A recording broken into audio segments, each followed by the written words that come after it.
What up, Dundos? Welcome to our Thanksgiving series. We're going to be bringing you the best freaking recipes for this holiday season. And if you want to see the bloopers, stay till the end. Today we're going to be making a homemade cornbread stuffing. So what you're going to need is some cornbread mix, vegetable broth, garlic, and celery, and 1 yellow onion. You got your thyme, rosemary, and sage. So as you can see, we already have our cornbread ready here. Ideally, you want cornbread that's kind of dry. So the best way to dry this out, if you're on a crunch of time and you can't make it the day before and kind of like let it sit in the oven, is to make it and then cook it a little bit further than the recipe calls for. And then you want to basically cut it into pieces or whatever, and then just stick it back in the oven for about maybe like 15 minutes on really low heat, because you're not trying to toast it. You don't want it on high heat. You just want all the moisture to kind of like leave and kind of make it more dry so that it can absorb all the great flavors that we're going to make in our stuffing. And so the cornbread mix that I use right here is from a box. It is Trader Joe's. I followed the recipe, which I think it calls for egg, oil, and milk, and then I proceeded with what I did over there. What are you chopping over here? I'm chopping the 2 stalks of celery, 1 clove of garlic, and 1 quarter onion. And then I'm going to be working on the rosemary, sage, and thyme. So you don't really need that much because everything Thanksgiving is going to have these spices in there. So you don't want it to be overpowering. So I'm going to take about maybe like, I think that's good. Maybe like 2 little sprig-a-ronis. Very good choice of size. And if you guys can see what I'm doing here, you want to chop the garlic, the celery, and onion as fine as you can. So the technique I use to chop the celery is you kind of split it down the middle, and then you just chop very small pieces along the way. Very and if you group them together like this, you get it all done in time. You don't have to worry about your family starving. In time. Oh, wow, that was good. That was good. See, just like so soft. I love it. It's like, here. You could sleep on it. All right, so then like about this much sage. If you guys could see how finely this is being chopped, you would be so amazed. Sometimes you gotta reinvent the classics.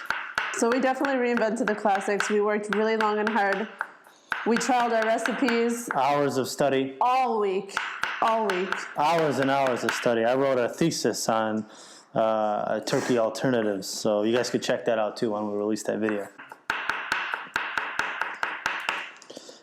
And so, I mean, you can make your cornbread from scratch, but trust me, after all the things you're going to have to make, you're really going to want to cut down on time. These puns are unreal. Thanksgiving puns coming at you. Easy way to get time off is just kind of like going down the length of the stem here and just ripping them off. Okay, Sometimes so it doesn't garlic work. is chopped. Now you wipe away your tears. So as you see here, we have our celery, garlic, onions, and all of our beautiful Aromas. herbs. Okay, so now we're going to get the fire going. I think I just put onion in my hair. The fire? What are you doing over there? All right, so you're going to go ahead and turn your heat on to medium to high heat. Optimal cooking temperature.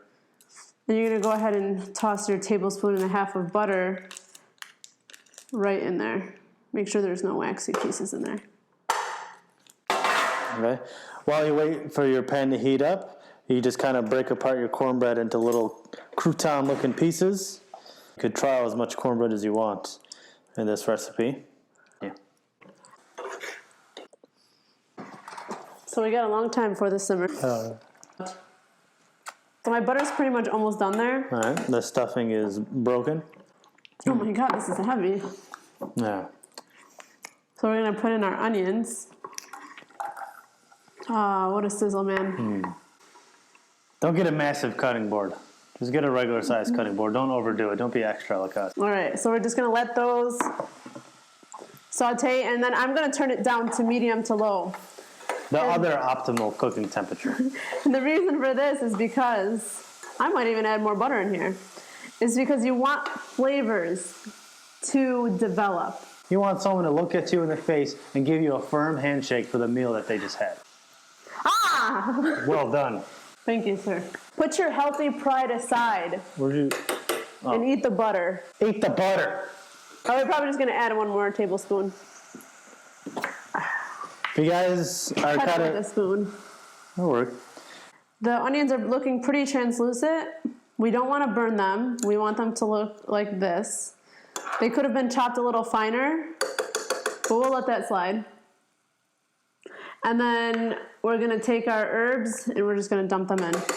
You ready? Here we go. Oh yeah. Waft it. Oh yes. You waft it.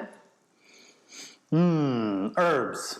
You know what? A lot of people put on cologne and perfume to smell good. You can just take a dive right into this bad boy, head out to the neighborhood party, block party. Everyone's gonna be wondering where that turkey came from you. Sometimes when this smells so good, I like to go up on my roof and just put it on my chimney and allow the fuses to fill the air. All right, so I'm really liking the way this is looking. So It looks good. now I'm gonna take the veg broth, and you could use chicken broth, you can use turkey broth, don't use beef broth, that's weird. So we're gonna do about a half a cup, maybe a little bit more. So half and a fourth? 3/4 of a cup. 3/4 of a cup. I'll do the math later. And you wanna just let that simmer. So I don't think I'm gonna salt and pepper this because the veg broth has sodium in it. And we don't want it to be too salty. We want it to be a good balance of the sweet cornbread with the salty veg broth, okay? So, Let's go to the history of corn while we wait. so this looks good to me. Are we gonna take our cornbread and put it in here? Because what else would you be doing if you're not doing that? All right, oh, perfect, this is bendable, yes. Get a bendable cutting board. And so now, what you want to do is you want to just make sure all of your cornbread gets that delicious flavor. So now what some people would do, and which I don't like, is they would crack an egg in here and put this in the oven, but this is what I consider stuffing, okay? So this is what I'm doing, and this is what you should be doing. All right, our stuffing is looking really good. So you want to go ahead and turn off the heat, and we're going to serve this. You ready? I'm ready. This is going to be so delicious. You can just smell it. All right, we're going to turn this You off. guys to see this was a very fast, easy recipe. Probably took a total of 5 to 10 minutes, and obviously take away the making of the cornbread. Prep, yeah. All right, so now we're going to just go ahead and plate this. And on Thanksgiving Day, I hope you have better plates than this. That's major shade at the plates I bought.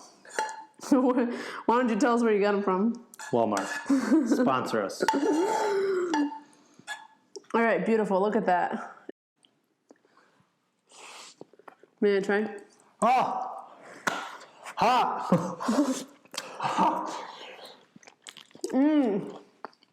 Wow.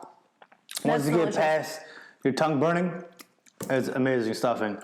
The sweetness of the cornbread mixed with the savoriness of all the herbs and stuff like that.